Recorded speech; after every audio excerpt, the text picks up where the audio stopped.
Live from the D&D studios in downtown Boston, it's showtime. Welcome to Hey, did you ever see that movie? I'm your host, Des, and as always, I'm joined by my lovely little co-host, Lynn. As you wish. And joining us again, the podcaster with a degree in terror, Tony. Hey, how's it going? And last but not least, the podcaster with an eye for fashion, Katie. Hello. Tonight, we will be discussing the 1987 comedy romance, The Princess Bride, written by the great late meathead, Rob Reiner.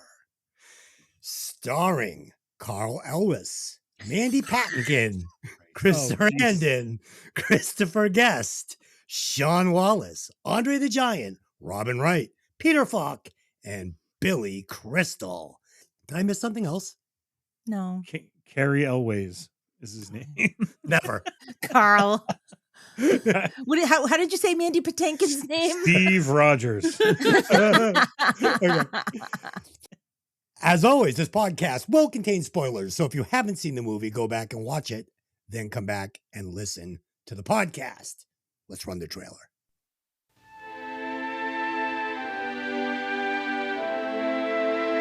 I brought you a special present. A book? That's right. When I was your age, television was called books. And this is a special book. It was the book my father used to read to me when I was sick, and I used to read it to your father. And today, I'm going to read it to you. What's it about?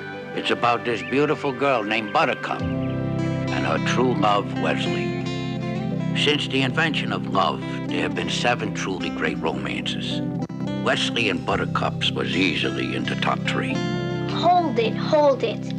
Is this a kissing book? Wait, just wait. Surrender! Death first! You think it's easy to hang on to a good relationship? Wesley! This guy Wesley has to climb up the cliffs of insanity. Inconceivable. Doomed to the death. Battle a giant. Inconceivable. And wrestle a very large rat. And all this in the first 2 chapters. Inconceivable! You keep using the word. I do not think it means what you think it means. There's a miracle man. What? Are you the Miracle Max who worked for the king all those years? The king's stinking son fired me, and thank you so much for bringing up such a painful subject. While you're at it, why don't you give me a nice paper cut and pour lemon juice on it? We're closed. An evil genius. You're that smart. Have you ever heard of Plato, Aristotle, Socrates? Yes? Morons. Did I mention there was a giant? Yes, Grandpa. Thank you. All right. There's also a major case of revenge going on here. Hello. My name is Inigo Montoya. You killed my father. Prepare to die. And maybe just a little bit more romance. Do we have to hear the kissing part? Someday you may not mind so much. The Princess Bride. Not just your basic, average, everyday, ordinary, run-of-the-mill, ho-hum fairy tale. All right, please take a moment to like, subscribe, and comment if you're listening on YouTube or Spotify. And if you're listening on Apple, please leave us a 5-star review. It helps the podcast grow. If you would like to support the show, head over to our merch store at vvr.printify, printify.me. Grab yourself a Hey, Did You Ever See That Movie mug or t-shirt. All right, let's do some opening thoughts on this one. I will get us started. So The Princess Bride. I literally know nothing about this movie. I don't even know if I've ever even heard of it. Everybody I talk to says, greatest movie ever. You're going to love it. It's unbelievable. You're going to cry. Did I? Let's find out. Dylan, Princess Bride. You ever seen it? Yes, I've seen it a million times and I loved it. And I'm going to go ahead and spoiler alert it right there. I loved it. All right, Tony, ever see it? It is one of my 2 perfect movies. Jaws and The Princess Bride are my 2 perfect movies of all time. Fucking dude. I think we did like Texas Chainsaw Massacre and it wasn't a perfect movie. But The Princess Bride is okay. Katie, have you ever seen The Princess Bride? Yes. So I saw it. I think I was in high school the first time I saw it. And then last night was probably the only time in my adult life that I sat and watched it all the way through. All right. So, All right. And I love it. So I've got a really big show planned for you all tonight. We're going to start off with a Fast Five. And this Fast Five is going to be for Tony only. I know he's a big wrestling fan. And we're actually doing the show a day early because he's got to watch a big wrestling event tomorrow. Hell yeah. So, Tony, our Fast Five today is going to be all-time pro wrestling showdown. Who wins in a street fight?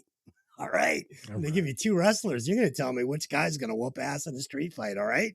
Sure. Our number one matchup, Jimmy Superfly Snuka or Shawn Michaels. Who wins in a street fight? Well, Snook is dead, so Shawn Michaels got the edge. Nope. This would be while alive. While alive? Yeah, obviously. All right. We talking like booking this, or we talking like real life? They're tough guys. We're talking they're in an alley. All switchblades, everything's on the table. Who's going to win in the street fight? Again, is Vince McMahon writing this, or is this a real? These two guys there. I need to know. Okay. So the mano a mano. The Fast Five is all-time pro wrestling showdown. Who wins in a straight up street fight? No WWF rules.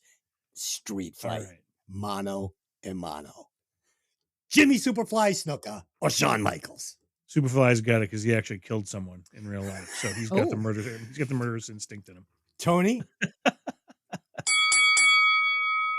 that is correct. Snuka wins because he was truly a crazy Superfly who killed people in real life. So Jimmy Snuka is the correct answer. Number two, Andre the Giant. Anybody want a peanut? Or Hulk Hogan? Who wins in a street fight? Andre the Giant. He's got the weight advantage. He's got the reach, and he's you can't understand him. He could be telling you, "I'm going to kill you now," and you wouldn't understand him. You're like, "Hey, he's my friend. I'm going to hug him," and he eat your head. Andre wins on size alone. Correct answer. Andre the Giant. Number three. This is my favorite. Brock Lesnar or Kurt Angle. Tony, who wins in a street fight? Brock Lesnar legitimately scares me. I don't think he knows what's real and what's not. He believes his own hype. He doesn't hold back. He's legitimately hurt people in the ring when he thought that they were too rough. Brock Lesnar snaps, literally picks up Kurt Angle, rips his head off, shits down his neck, and pisses on the ashes. Because that's what he does. Because he's legitimately insane. So Angle won Olympic gold in 1996 in the heavyweight division. With a broken freaking neck, by the way. That's right, for wrestling. But Brock Lesnar is a UFC heavyweight champ, and he's freaking huge, so the correct answer is Brock Lesnar. Number four, Randy the Macho Man Savage or Mr. Fuji. Tony, who wins that fight? Oh, that's a hard one. Mr. Fuji's got the secret. He's got the powder. He's got the salt. And he's got the Japanese secrets. But at the same time, I got to go Macho Man because he slaps into a Slim Jim and he fucks all the way. Ooh, yeah. So it's all done. So, Tony, Fuji throws salt in Macho Man's face, but Randy is wearing his sunglasses and breaks off a Slim Jim in Fuji's ass for the win. Correct answer. Macho Man Randy Savage. You're 4 for 4. Totally booking the shit. So we're going back in the Wayback Machine here, Tony.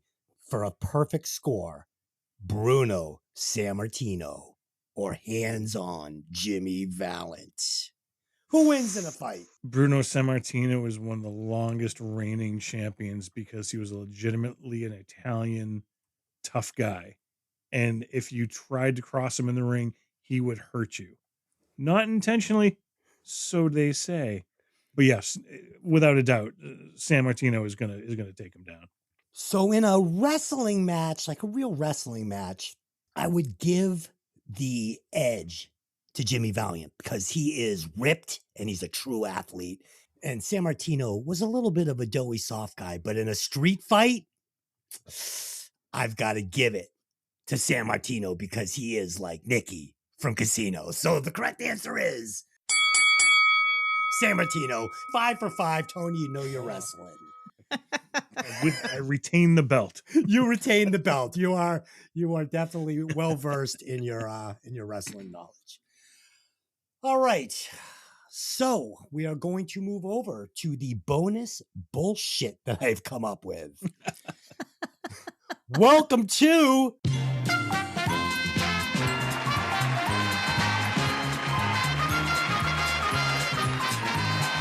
The Price is Right 1987 edition, where you will be bidding on 5 items in 1987 prices, and the contestant closest to the price without going over will win the round. The contestant who wins most rounds will be our champion. I'm looking for our first contestant, Tony. Come on down.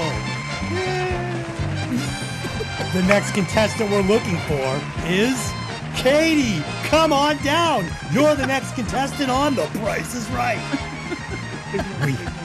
We have room for just one more player. Lynn, come on down. You're the final contestant on The Price is Right. All right. Welcome to Contestants Row. Our first item up for bids is a Panasonic VCR. Tony, what's the price of the VCR? Oh, maybe that guy that does $1. I am gonna say in 1987 it was $199.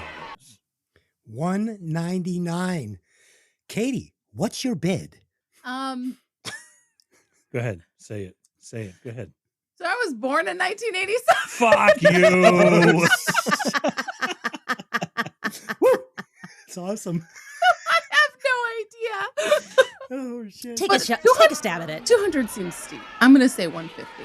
150. And Lynn, who is our returning champion, what is your bid? I'm going to go 239. 239. And the contestant closest to the price, which was $650, is Lynn at $259. I knew it was up there, but I didn't think it was that high. Jeez. Wow, that's crazy. It was the 80s. Why was it so expensive? Because they were new. It was a new was brand technology. new. Just came You out. had a laser disc or you had a VHS.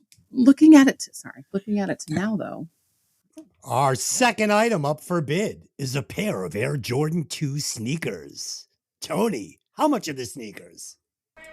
In 87, they were $61.95. $61.91. And Katie, how much are the Air Jordan 2s? I'm going to go with $49.95.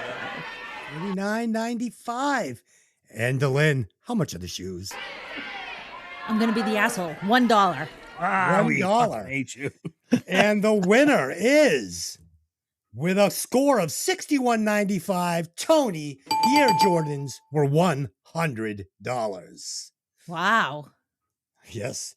Our third item up for bid is an Apple Macintosh SE computer. Tony, how much is the Apple computer? $1,048. $1,048.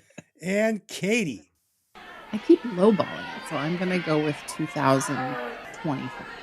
$2,025. And Lynn, how much is that Macintosh computer? What was Tony's bid? $1,048. I'm going to go $15.99. $15.99. And the winner with a bid of $20.25 is Katie, as the Macintosh computer was $2,900. Wow. I don't think we've ever had a score like this on the show before. Number 4 item up for bid today is a 27-inch Sony Trinitron color TV. Tony, how much is the TV? That was $1,000. $1,000. Katie, how much is that TV? $1,500. $1,500. And Lynn, how much is this 27-inch Sony Trinitron color TV? $2,000. $2,000. The price is $1,298. Our winner is Katie. Right, Katie. You have now One wasn't won. fucking born. Now won 2. So if Katie wins this one, she will be our champion. Coming in at number 5. The number 5 item up for bids is A new car! A 1987 Pontiac Fiero GT! Tony, how much is this Pontiac Fiero GT? $6,285. $6,285. Katie, how much is this car? $7,990. Lynn, how much for the Pontiac Fiero? $7,500. $7,500. The retail price of the Pontiac Fiero is $13,489. Katie, you are our grand champion. Millennials for the win. Let's head over to the Showcase Showdown. I have one final question, Katie, and if you get this within 10 cents, you will win all of the items. Up for bid is one can of SpaghettiOs. How much was that can of SpaghettiOs? Oh. 98 cents. The retail price was 44 cents. You win nothing. Thank you for coming. I'd like to thank all of you for playing. The Price is Right. Katie, you are the reigning champion now. Nicely. You're asking an played. Italian about SpaghettiOs. That's like illegal in her house. I actually love SpaghettiOs with like them little meatballs in them. They're Ugh. so good. They taste a little like tin, but I can get down with it. It's a quick All right. snack sometimes. you know? So is dirt, but I'm smart enough not to eat it. All right, let me give you guys a brief synopsis. A bedridden boy's grandfather. Was he bedridden? It looked like he had the sniffles. I don't know if I'd call him bed. All right. Yeah, but in the 80s, when you got a cold, you were forced to stay in bed by your mom. That's what it Okay. A bedridden boy's grandfather reads him the story of a farm boy turned pirate who encounters numerous obstacles, enemies, and allies in his quest to be reunited with his true love. There you go. Oh, God. Oh, should I get the boxing ring noises ready? I don't know. Maybe I Let's love get this ready movie. to rumble. Maybe I love this movie. I don't know. You know you didn't. Okay. Let's get into it. All right. A sick little boy is playing a baseball video game in his bed when his grandfather comes to visit. He brings with him a book that he claims his father read to him when he was sick, and his grandfather read to his father, and now he's going to read it to him. The boy seems uninterested, but decides to give the story a chance when his grandfather promises sword fights, monsters, and intrigue. The book is called The Princess Bride by S. Morgenstern. The story begins with Buttercup, who lives on a farm with a young man she calls Farm Boy, though his name is Wesley. She picks on him despite his only response to her jabs being as you wish. But over time, she realizes that he loves her and she loves him. He leaves to cross the sea to look for his fortune to return with enough money to support his true love. Shortly after leaving, Wesley's ship is set upon by the dread pirate Roberts, and Buttercup learns that Wesley has died. She vows to never love again. So the story starts simply enough. It's a love story, which Fred Savage so intricately calls a kissing book. For me now, though, looking back at this movie, part of my joy is looking at this opening scene and the stuff that's in Fred's room. The Cheetos bag, the He-Man doll, the pixely baseball game. It's all like reminders of my childhood, and I love it. All right, so we open this movie with Columbo reading a fairy tale to his grandson, Kevin Arnold, from the Wonder Years. And as we fade into our fairy tale, I'm wanting to stay in this 80s comedy with Kevin and Columbo. I'm getting worried. Next, we meet Buttercup and Farm Boy, and the director spends, and I checked this, he spends exactly 57 seconds developing the love connection between them with 3 words of exposition, as you wish. At this point, I'm not getting the feels for these two. And honestly, just like Kevin, getting a little worried that this is going to be a shitty kissing book. Next, we get the touching goodbye between Wesley and Buttercup as he goes off to make some money for them to start their life together. But I have 2 problems here. First, why don't they just continue to live on this beautiful farm? It looks like they have everything they need. I mean, he has a solid job as farm boy. Why not at least spend the summer rolling in the hay, falling deeper in love, discovering each other as lovers? And secondly, after less than 2 minutes, and I timed this, 2 minutes of character building, one of those minutes in which she is busting this guy's balls, calling him bitch-ass farm boy. I mean, I'm not sold on this deep love they share. So the scene has 0 weight when he says goodbye. And that is a fucking problem on a movie that is built on this, on us really falling in love with them falling in love, kind of like Titanic, this is not a good start. You have to spend at least 10 or 15 minutes of this movie making me give a shit about these two and believing that they're truly in love. Tony. Des, you're a nerd slut.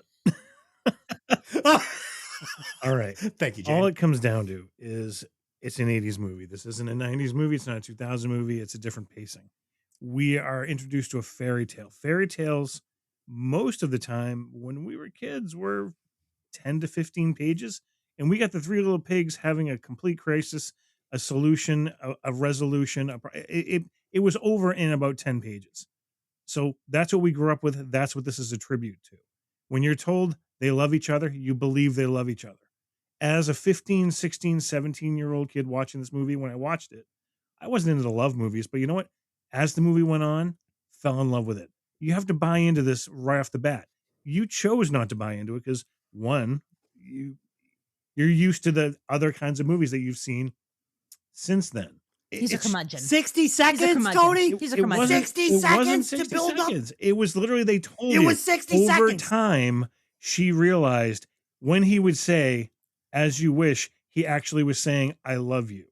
Over time, they didn't say how long it was. It wasn't just 10 minutes they spent together. They spent months on the farm. You saw the seasons change. You saw it started out with the like fall, and the next thing you know, it's summer. It just by the way the sun was, everything. And again, this is me reading way too much into it, and you not reading enough into it. So if you're going to be, this is where we're going. The gloves are off. That's fine. Yeah, no.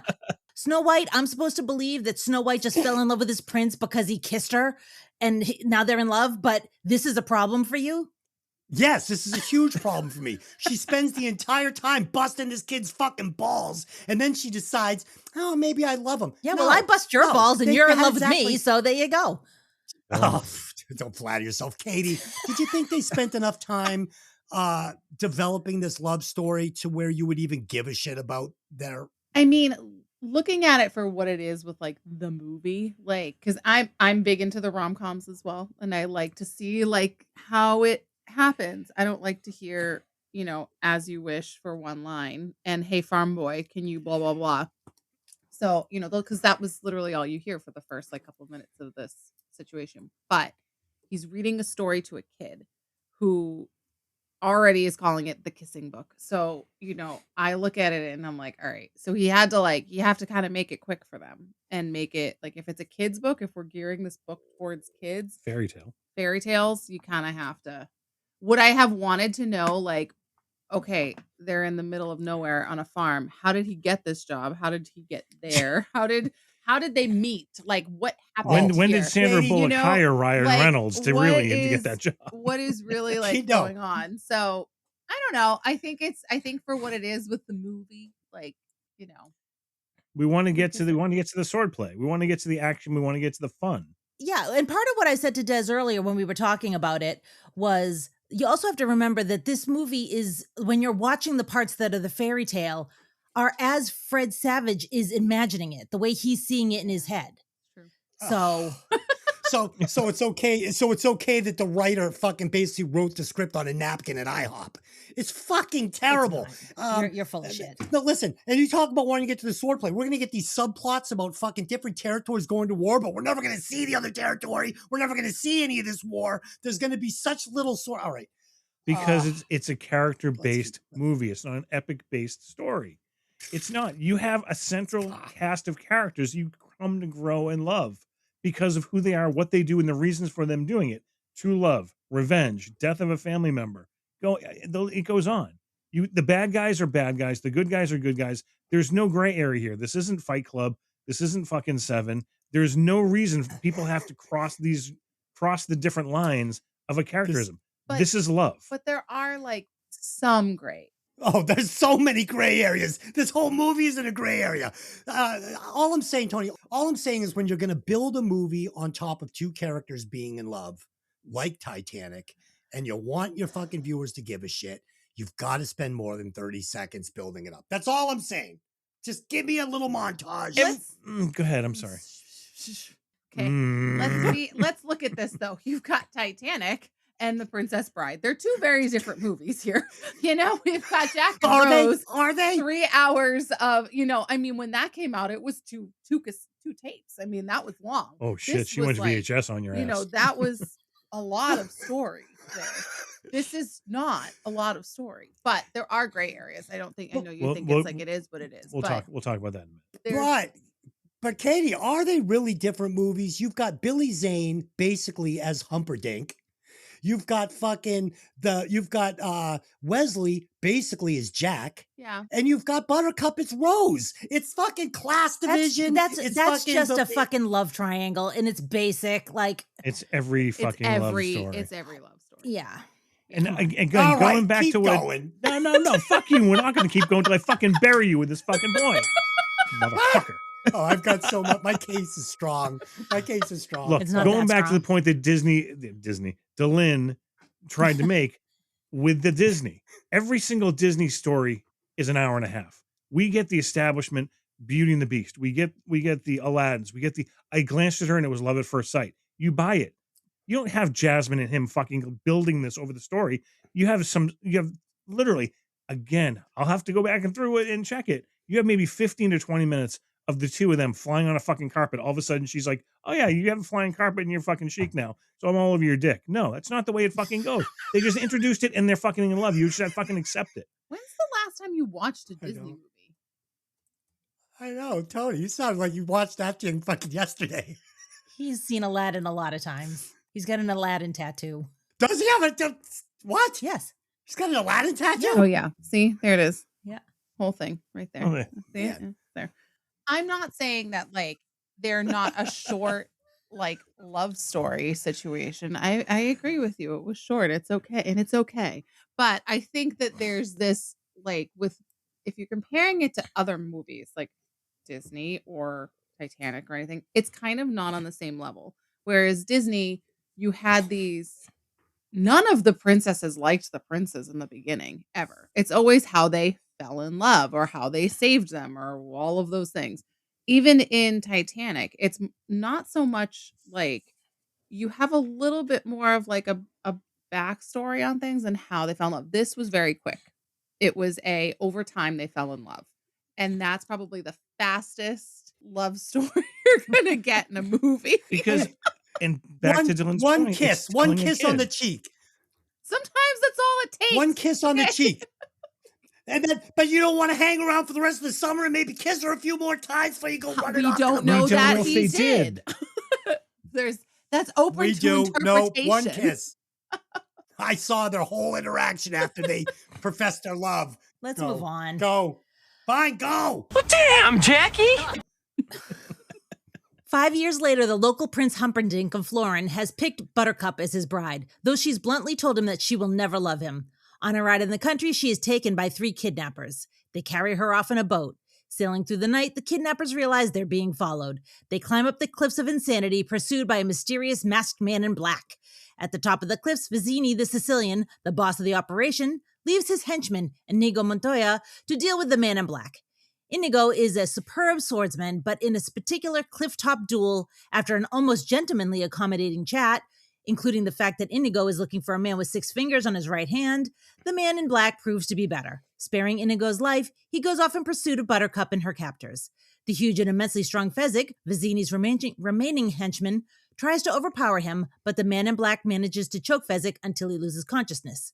When he catches up with Vizzini and Buttercup, the man in black challenges the Sicilian to a battle of wits, in which one of them is sure to die. He has a packet of highly poisonous iocane powder and 2 goblets of wine. Out of Vizzini's sight, he adds iocane to one of the goblets. He places one goblet in front of Vizzini and one in front of himself. Vizzini must choose whether to drink from the goblet given to him or the one the man in black kept for himself. The man in black will drink from the remaining goblet. After a fevered application of logic, Vizzini chooses, drinks, and dies. The man in black, who has spent years developing a tolerance of iocane, has poisoned both goblets. So I remember the first time I saw this scene and just how witty and entertaining I found the whole thing to be, this back and forth between truly, you've got a dizzying intellect. The fight scene with Inigo is super choreographed, but I really don't care. I love it.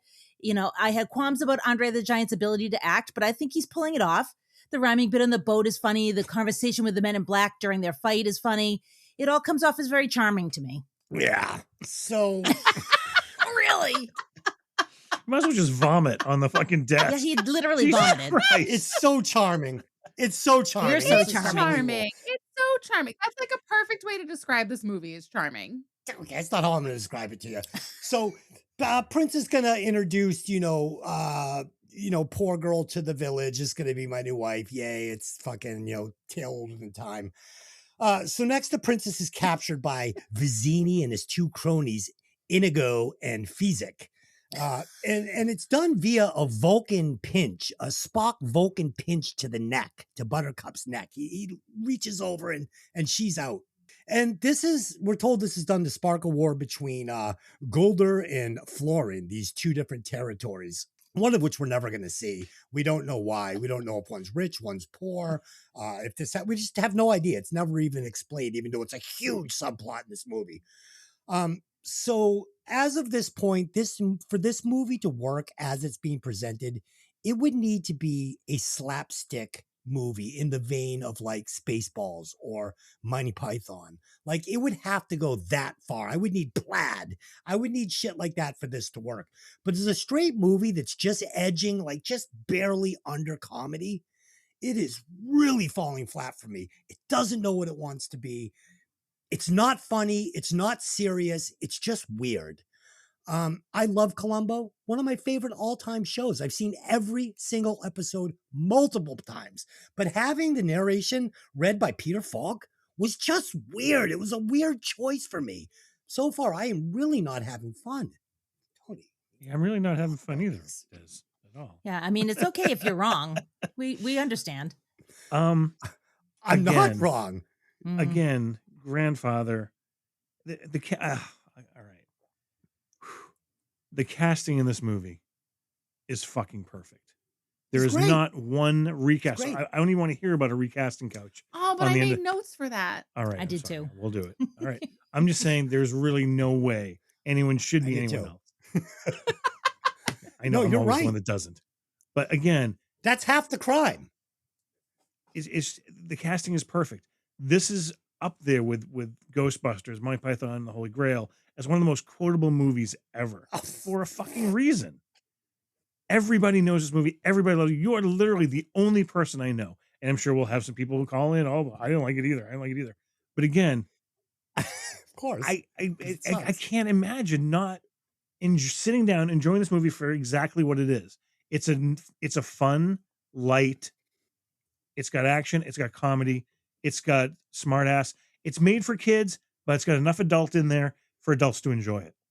And because it's nostalgic, it brings you back to your childhood. It's told simplistically. It doesn't overcomplicate. It's not too violent. If you show a war, now we're getting into Braveheart territory. I don't want to see that in this movie. I don't want to hear the grandfather explaining the war to the kid. And again, Delyn's point is again brought up. This is told through Fred Savage's eyes. We're hearing the story his grandfather's reading. We're seeing what he's imagining in his head. This is exactly what it should be. Simplistic, fun, a little silly. And when you think of a swordplay when you're a kid, dude, you give me, I'm 56 years old. You give me a wrapping paper tube, I am suddenly Luke Skywalker running around the house. It's as simple as that. That's what so of course the swordplay is going to be over choreographed. They're going to have snips of like wise ass, comments to each other because that's what this kid is picturing as a perfect action sword fight in a fairy tale, which is what this is, a fairy tale. Go on. So, Tony, here's the problem. You're right. This is perfectly cast, but they don't give these great actors the lines and the jokes that they give the great actors in a movie like Spaceballs. Rick Moranis was giving because boatloads of great Spaceballs is a slapstick movie. This is not a slapstick movie. And this is too without the slapstick. You've got all the dumb costumes, all the bad acting. It's a disaster. And I'm not 10 years old, so I can't watch this through the eyes of fucking... It's not a slapstick. The simple eyes of a 10-year-old, but it should be. It should be. No, but it's not a slapstick. But it's not strong enough. It came out the same year as Spaceballs. Like it came out the same year where you have, this kind of like fairy tale, if we'll use that word, or like fantasy of things but it was all done with that like sarcastic humor. And you kind of like when I watched this movie again last night, I thought, okay, this is the same kind of humor as Spaceballs, where Spaceballs was more, hold on, in a way it was delivered. It wasn't like, you know, Spaceballs obviously Yeah. have like all the jokes and innuendos, but this didn't have that. But this was like a kid's version of like that quick, like, you know, we're going to talk and we're going to go back and forth and we're going to have this and you're going to do that and I'm going to do this. And I'm not left-handed. I am, you know, you're going to have that whole thing going to keep the attention of a kid. It was impossible. It was impossible for me not to compare this to Spaceballs because the flavor was the exact same flavor. It just I didn't laugh agree with once. you on that. I I didn't do agree laugh with you once. on that. I don't know what's going on here. I would never even think of those two in the same All right. fucking ballpark, let Me alone the neither. same genre. What? They're both, the How only could thing they have you in common is not? they're both comedies. They're both comedies. They Billy both Crystal have, like, is he's in literally both of them. Isn't he in No, Spaceballs? no, you're negated. No. Oh. and he's literally channeling Albert Brooks' portrayal Mel of Brooks. fucking Mel Yoda Brooks. the Hutt. Yeah, Mel this Brooks, is what we're dealing of with. Okay. Yoda the Hutt. I mean, it's almost the exact same performance. He's ripping it off, but it doesn't fit in this movie because it's the only time we go there. Did you All call right. him Yoda the Hutt? Did you call him Yoda the Hutt? Yeah. He was called Yogurt Yeah. in that movie. Yogurt. He was not Okay. the And he wasn't Hutt. a hut. You know what I mean? And he wasn't a Hutt. It was a That's what Jedi. we're fucking dealing with. Okay. So next at the cliff of insanity, we get this rope climbing scene that can only work in slapstick form. And we kind of get a little taste of that through some light comedy and exposition, but it didn't work. I needed more. I needed fucking Mel Brooks to come flying up between them like in an express elevator, be like, hey guys, should have taken the elevator. And it keeps going up to the top, and I laugh out loud. That shit's fucking funny. But we didn't get it. We just get these weird long shots of these two like muscling their way up the rope with their arms only. They're not even using their legs. We all went to gym class. You can't climb a rope like that. Everybody knows that. Rick Moranis, very funny in Spaceballs. Shawn, Wallace Shawn, he's just annoying. He's just yelling. It's not funny. He doesn't have any good lines. Then we get this weird sword fight between the Man in Black and Inigo. This literally looks like a scene from an old Star Trek episode from the 60s. The set, everything. It walks the line of comedy, but I'm just not laughing. And it's a problem. I mean, come on, guys. Ledge of Insanity. I Talk about it. literally said last night, oh God, I forgot how annoying his character is when we were So watching annoying. it last night. And he is like, yeah, but he was cast perfectly. And he says this to me all the time in wrestling when I watch, and I'm like, oh God, she just sucks. And he's like, she's playing her character so good. That's what he's going to say right now. You're supposed to hate him. He's a fucking idiot. He's an egotistical. Let's see. How can I put this? He believes his own bullshit. He loves. He's the most important. He's the smartest man in the room. Everyone else is an idiot to him, as he said. Socrates, idiots. It's like there's no telling him wrong. We know a lot about that these days. So I mean, you sit there and you look at these people and you just shake your head. You can't talk to him. You can't reason with him. You can't do anything. He's gonna. And the best part about it is he literally undid himself. And to say he has no lines that are funny, could not be more completely off the mark. And again, the reason I know that you're off the mark is you fucking recommended The Stone Age to me as the best comedy you've ever fucking seen. So You are fucking. I didn't say best You comedy I are ever said. fucking I lost. never said best You comedy lost I this ever argument said. with that right there. All right. Never said best comedy I ever said. I never said No, that. you I said that about fun Neighbors, and stoner that's movie. bullshit. You are too. literally Oh, on me for 2 fucking years of doing this podcast. Dude, you gotta see Stone Age. It's one of the fucking funniest movies fucking ever. because it's a rock It's and a roll fucking movie. terrible movie. I was is angry when I was terrible. done watching So it. mad when he was Oh done my watching it. God. I agree, it's terrible. But It's terrible in a You good need to way. though. apologize to They- Katie because she had to deal with me for fucking 2 hours after watching that shit. Apologize, Katie. And Delaney, how dare you? Fuck you. Neighbors with John Belushi and Dan Aykroyd in their primes takes a shit on this It was the movie. worst movie How I've dare ever you? You seen. gave that half a...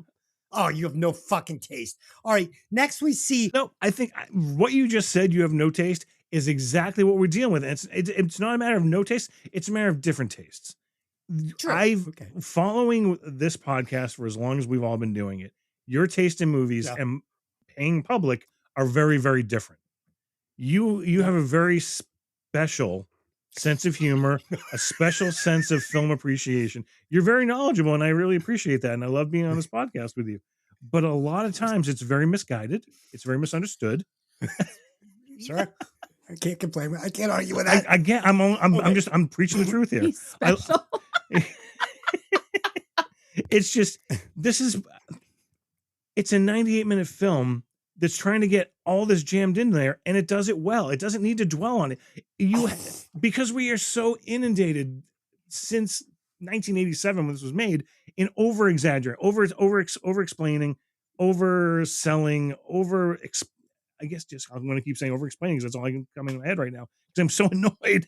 Is that Tony, if they want to serve it up this simple and they don't want to break every rule of script writing and storytelling, then it has to be funny. It has to be funny. It has to be slapstick. It has to be Monty Python. You can't present this as a What real rule movie. are they breaking? You're saying they're breaking rules of storytelling, but you haven't said one rule that they broke. Yeah, we'll get to the next section. I'll give you All right, 3. You ready? I'm going to tell you right go. now. So next we see Prince Humperdinck, which is supposed to be funny, but he doesn't have a giant fucking cod piece or anything. So it's not really even that funny. I mean, I could just keep feeding you things that would make this movie better, but we're not going to get it.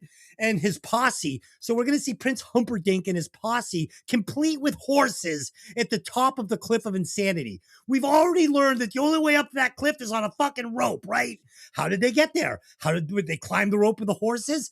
How did they know Buttercup would be there? Nothing is explained. Maybe if they showed us another third ship off in the distance following the man in black the whole time, sure.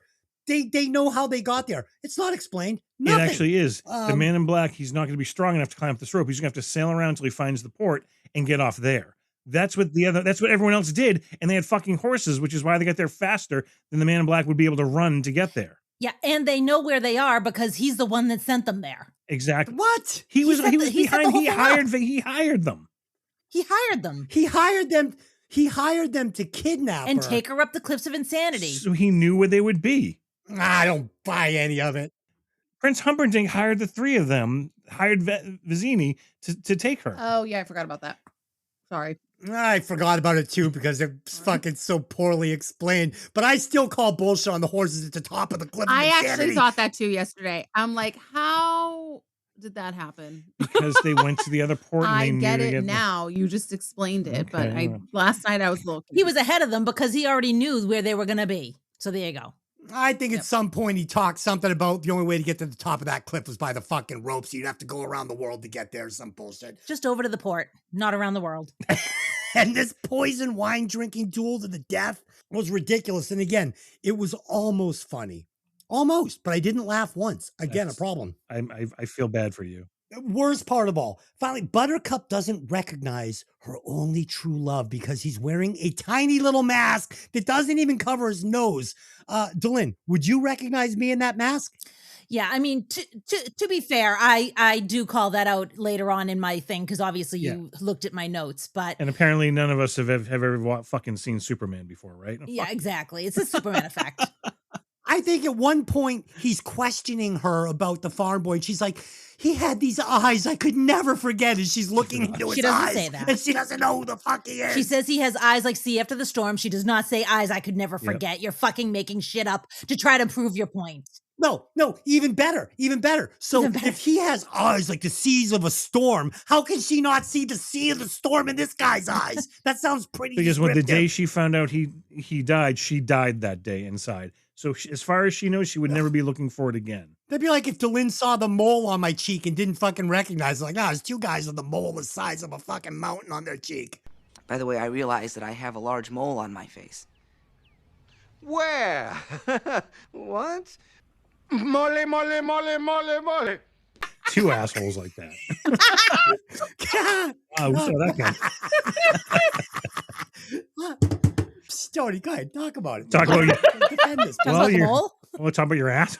The mole, whatever you want. Sure. No. It's just, you want. Again, I let it go because it comes down to Superman. It's the Superman theory.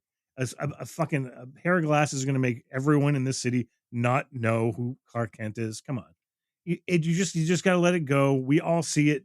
Everybody sees it. You know it's him. You're just waiting for the reveal, and you're along for the ride because you're either in on this or you're not. You're obviously not. So you're looking for any reason to not be happy with it. You also have to look, it's like for her not to recognize him, she just got abducted by 3 people. Like, and granted, she's not really putting up a big fight to get away from them, but she also is not obviously expecting this. This is not something that she's expecting. She thinks he's dead. So 5 years, she thinks he's dead. She's not expecting to see him. She was blindfolded for part of it. She was It's blindfolded for not like most they of used a it. stun gun. Oh, can I use a stun gun on you? The one thing I read, have which a I thought taser. was interesting, is I saw, because I always got to read the IMDb stuff before. I didn't know that in the book, she jumps over and there's no screaming eels, there's sharks, and Vizzini actually takes a cup of blood and dumps it over to attract them to her, to get her in more danger. Because he's like, well, if I don't have to kill her, we can at least get her. She'll be dead from that, which I thought was like really, really dark. And I'm like, it would have been cool to see that, but that's my horror side coming out, not the fairy tale guy who's watching a fairy tale told through the eyes of an 8-year-old. Tool. Is it told through the eyes of the? Have you decided that, or is it? It's not. It's not. It's told from the grandfather. But it's him. Yes. It's him listening to it. That's why every time he interrupts, it stops and cuts to the Yes. two of them. All right, fair. Cuts back to a good 80s comedy.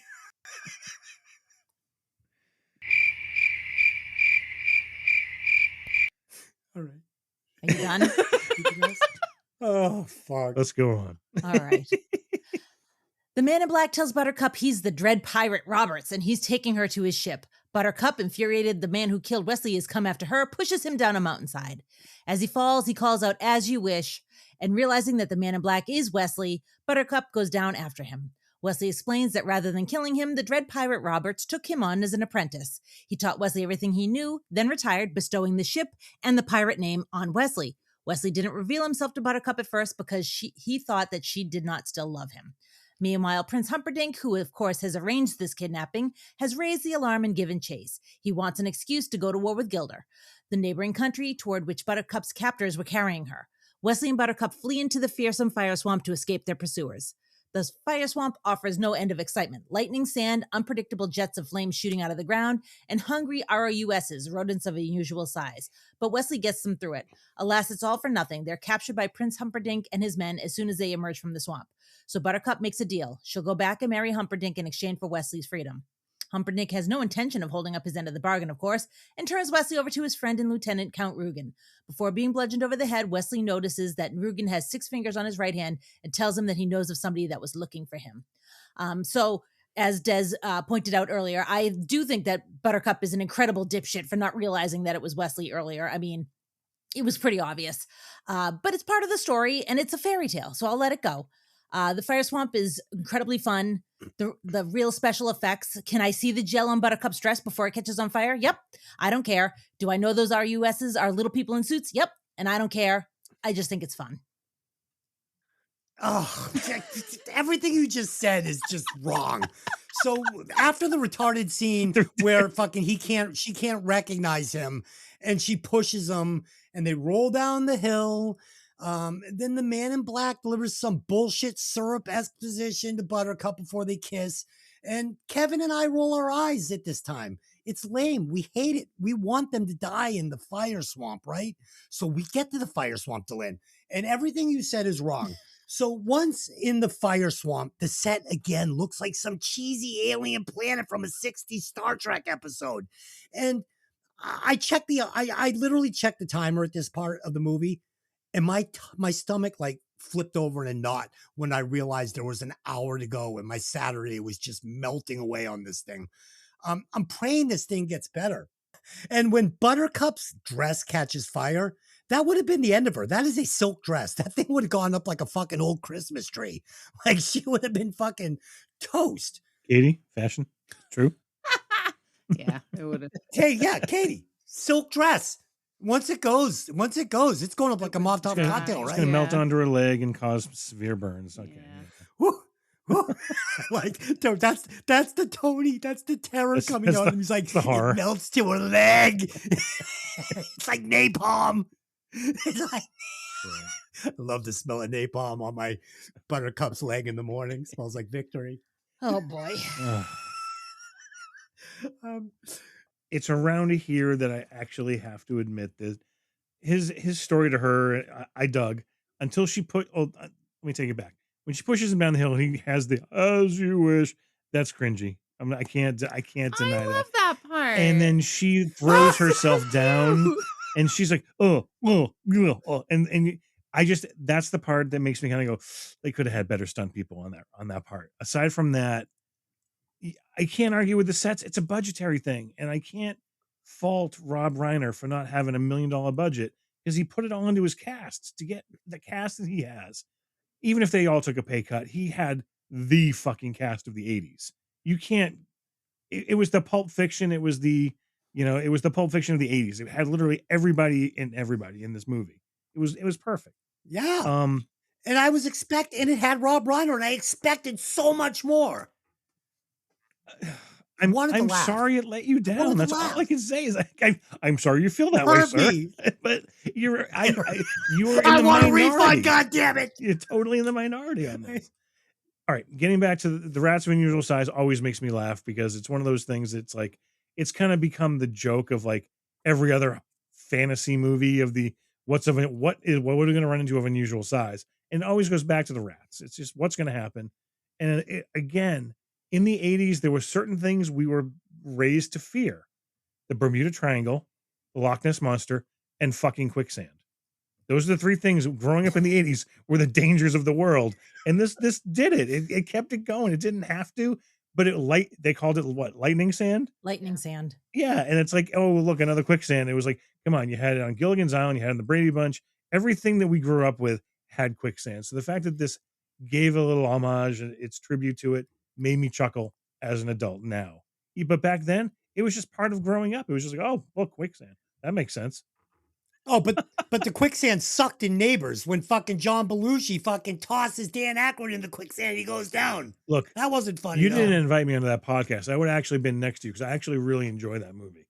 So I can't speak to that. All right. After some boring exposition about a pirate that I have zero investment in because we never even got a glimpse of his legendary pirate ship, they both fall into quicksand, as we were talking about. I mean, Tony, come on, man. All these legends, we get this other kingdom, we get this legendary pirate boat. We don't see any of it. And these are all major subplots in this movie. Okay.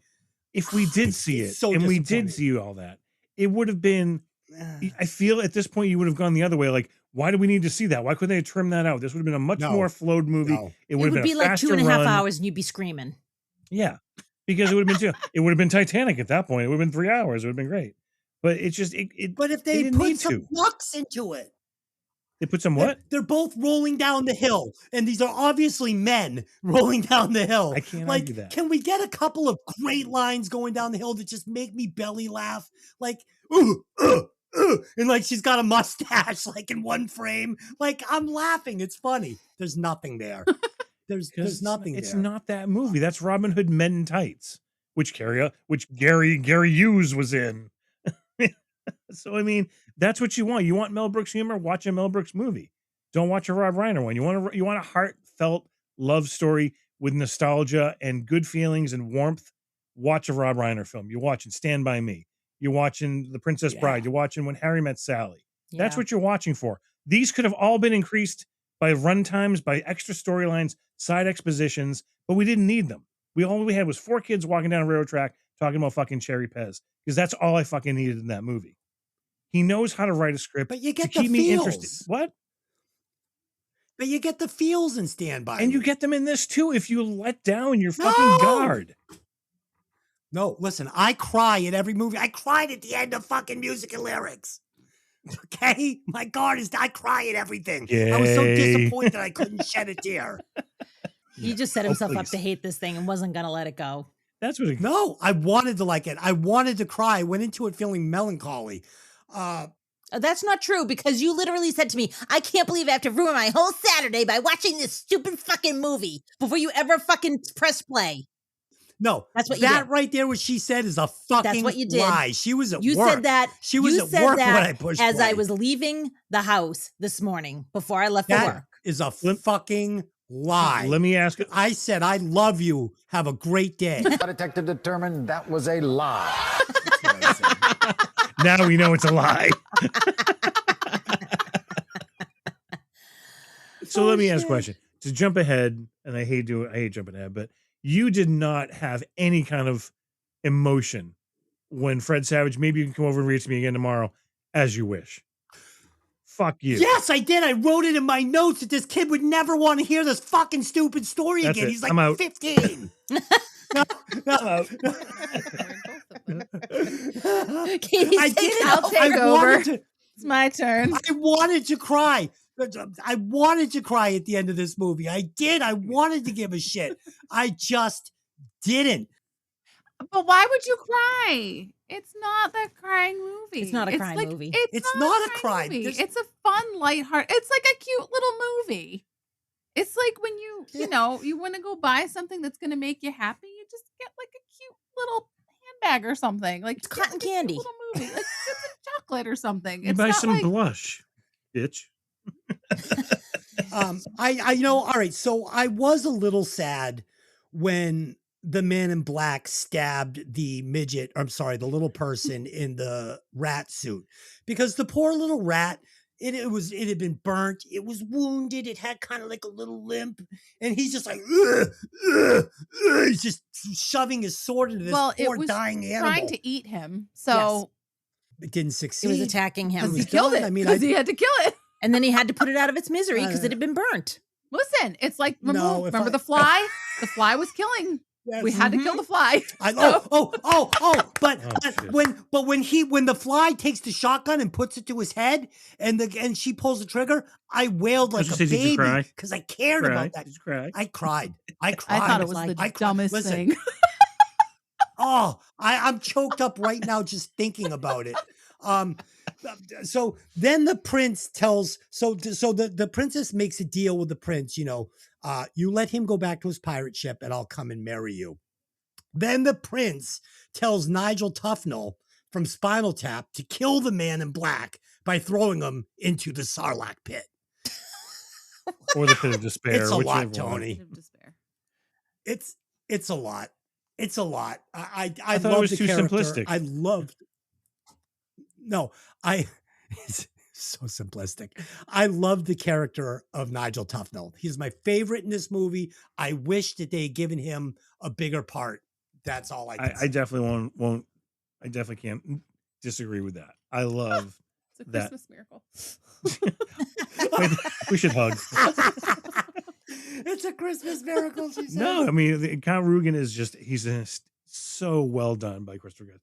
Again, another actor that rarely does anything wrong. His choice in his delivery, his facial or lack thereof facial expression. Yes. His coldness, but his matter-of-factness at the most emotional of times. It makes it funny. And those are the things that I appreciate. That's what makes me laugh. Is like, so I just took a year off your life. How do you feel? It's like, what a dick thing to say. It's like such a vicious thing to say. My favorite scene in the movie. Well, this machine goes to 50. I mean, he was great. I wanted more of him. I wanted more of that. But unfortunately, there wasn't a lot. Get your rest. If you don't have your health, you don't have anything. Yeah, he was great. He was great. Oh, I'm sweating. I'm literally sweating right now. When we're only at segment 4. The stand is open. Would you like to call up a witness? I think I've already explained that you're wrong, and I've given you my examples of why I feel you're wrong. I think the defense rests now. I think we came to an agreement, so that was good on one thing. So yeah, we both like Nigel. See, but that was the other thing. Like Tony, it's a Rob Reiner movie. Wouldn't it have been funny if like the controls of this machine were a Marshall head and he goes, it goes to 11. And the guy's like, why not just make the highest depth mark 10? And he could be like, well, in case you need more, we can go to 11. And we would have all laughed and it would have been fun. Or even if the machine itself just went to 11 in all the medieval writing. Give me an Easter egg. Give me something. I want to laugh. Because he was trying to pay homage to William Gould, who wrote the book, who was actually a family friend of his father's. So he was the fact that the author was granted him the okay to make this movie was a feat in itself. So the fact that he got to do this, he wanted to give it as much tribute, as much honor, as much accuracy to the book that it had. And I feel that he nailed it because I've read the book, and it guessing there's not a single laugh in that book either. There's not going to be any laughs in this podcast. You keep this shit up. Listen, I feel very strongly about this movie sucking. No kidding. We've noticed. This is one of those podcasts people are going to listen to just like this fucking guy. I just want to yell at him so much. Count Rugen has made a long study of pain and has built the Machine, a suction cup-based instrument of torture which he believes can inflict the most intense pain a human being can experience. He keeps the machine in a secret chamber beneath the castle grounds called the Pit of Despair, and it is here that Wesley is taken. Humperdinck is planning on murdering Buttercup on their wedding night to gain sympathy for his upcoming war with Gilder. Meanwhile, she's haunted by the fact that she let Wesley go. She begs Humperdinck to release her from the betrothal, and he promises to send 4 ships in search of the dread pirate Roberts, and only asks that she marry him if Wesley doesn't return. Humperdinck makes a great show of beefing up security around the castle. He orders the thieves' forest cleared of potential troublemakers. Fezzik is hired by the Brute Squad and assigned to purge the thieves' forest and learns that Count Rugen, Inigo's long-sought six-fingered man, is in the castle. When he finds a very inebriated Inigo in the thieves' forest, Fezzik takes him home, sobers him up, and tells him that he's found the six-fingered man. Inigo and Fezzik resolve to go after Count Rugen, but realize that they need someone who's good at planning, someone like the Man in Black. I appreciate that we're being told this story from an omniscient point of view as opposed to just one person or just another. We know all the ridiculousness between, like Humperdinck is up to. He tells Rugen that Buttercup is upset because his king's failing health, his father's failing health. And Rugen knows it's not true. And Humperdinck knows that Rugen knows. And they both nod at each other. It's absolutely ridiculous. It's absurd. And I find it a pleasure to watch this acting between these two. Sure. There were a couple of fun glances between them. Nothing that made any noise come out of my mouth. So we get this dream sequence where Buttercup is presented to the people as their queen, and she wakes up and goes to the king, and she's going to make this absurd deal with the king where he's going to be the consolation prize if this poor farm girl can't get her old farmhand boyfriend to return for her.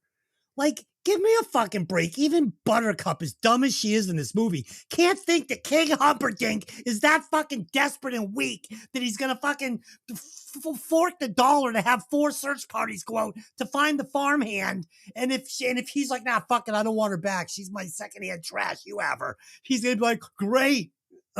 I think King Humperdinck is probably got a little bit more self-respect than that, Tony. What do you think?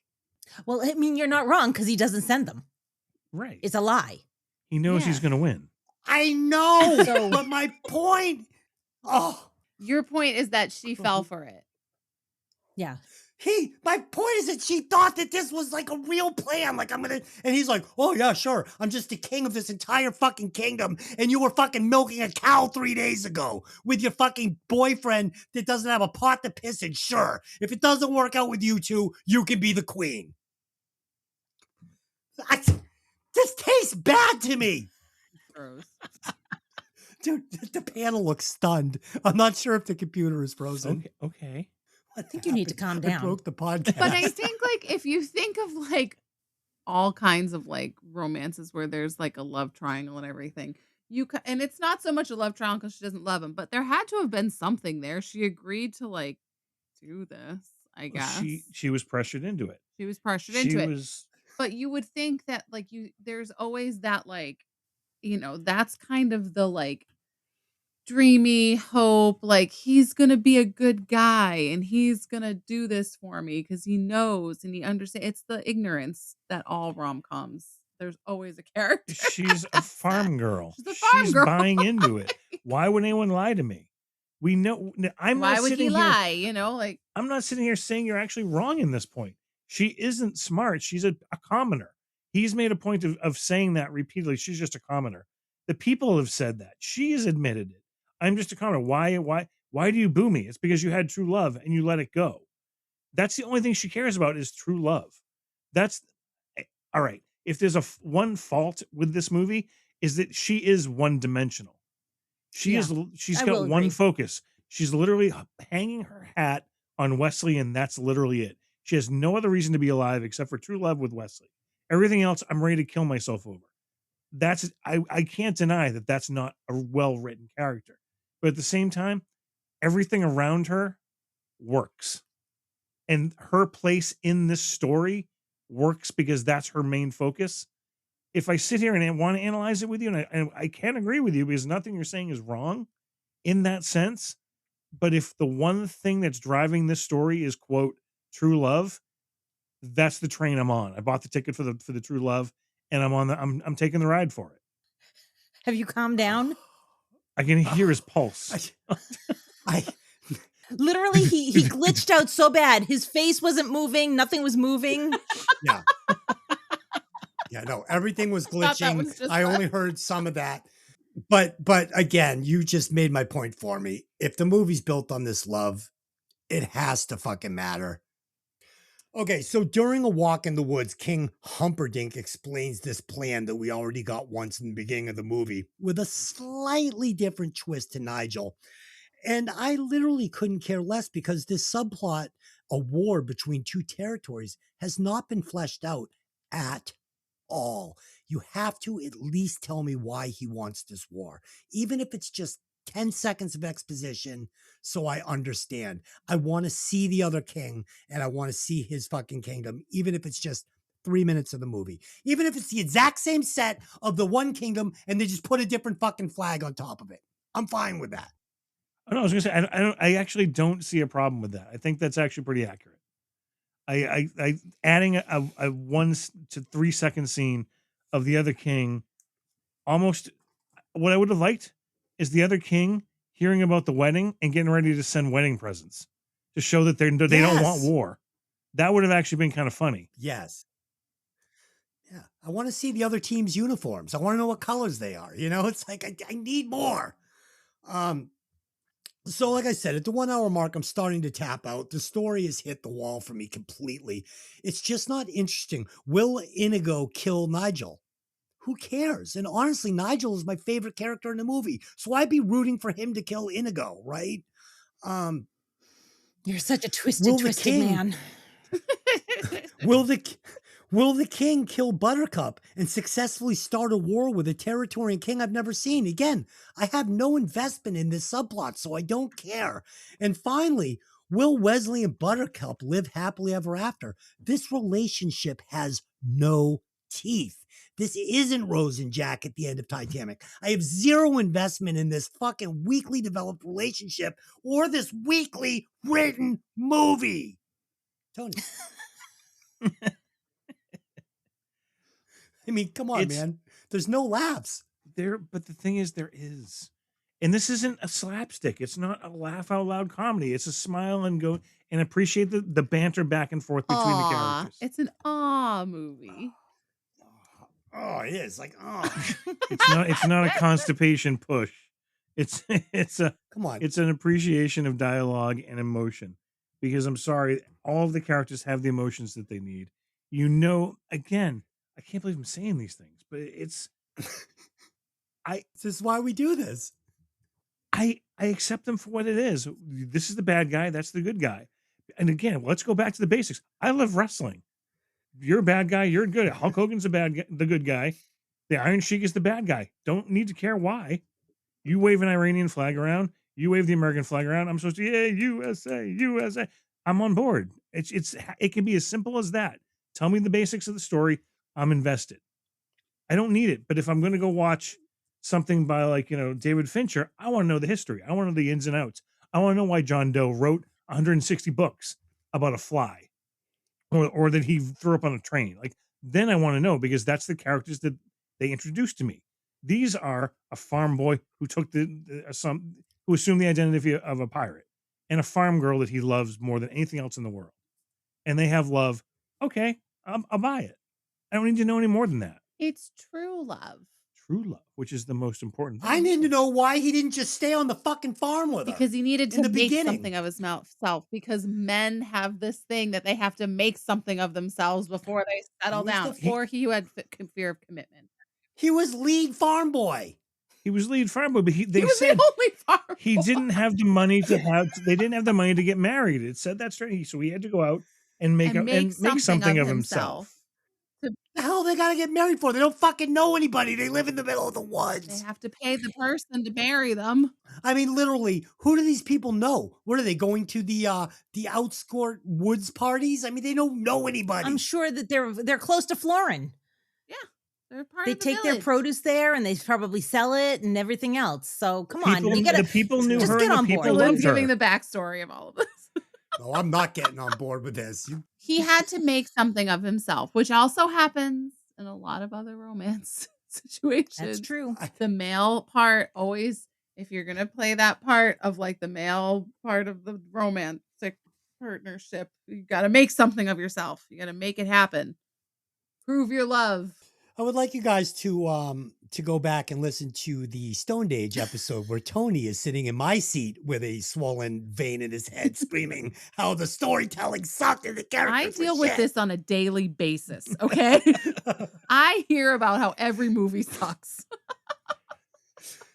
Oh my There's God. a difference between this is hilarious comedy or this is a heartwarming tale of fantasy. A PG movie, not even PG-13, PG movie. It's a cute little movie. It is. The adorable. Stoned Age, I'm expecting slapstick. I'm expecting humor. I'm expecting raunchy stuff. I didn't get any of that. What do you mean? They pissed in the fucking ice cube trays and I fucking laughed out Disgusting. loud. He puked under the fucking seat cushion. The guy sat in it. I laughed out loud. Yeah, because you're an infant.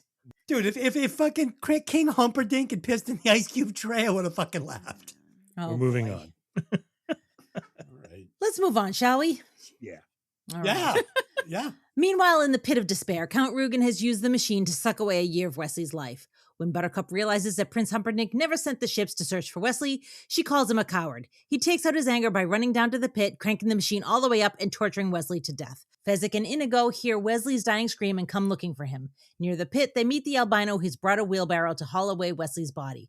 Fezzik knocks him out by mistake before he can tell him where Wesley is, so Inigo has to call on his father's spirit to guide him to the pit's hidden entrance. They reach the pit of despair to find that Wesley is dead and they need a miracle. Inigo and Fezzik take Wesley's body to Miracle Max, who is retired, being fired by Humperdinck, and doesn't want to take the job.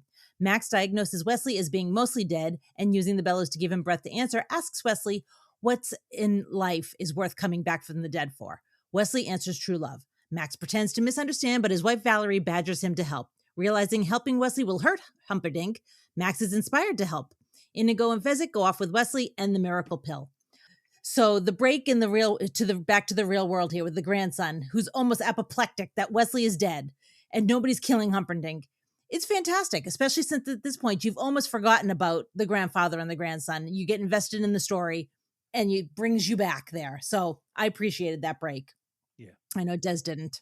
When I was fucking 15 and I was playing fucking, Atari 2600 baseball games and my fucking grandfather came over and pinched my cheek and read me a story that was written for a 4-year-old, I was like, oh, please don't stop. I have to know.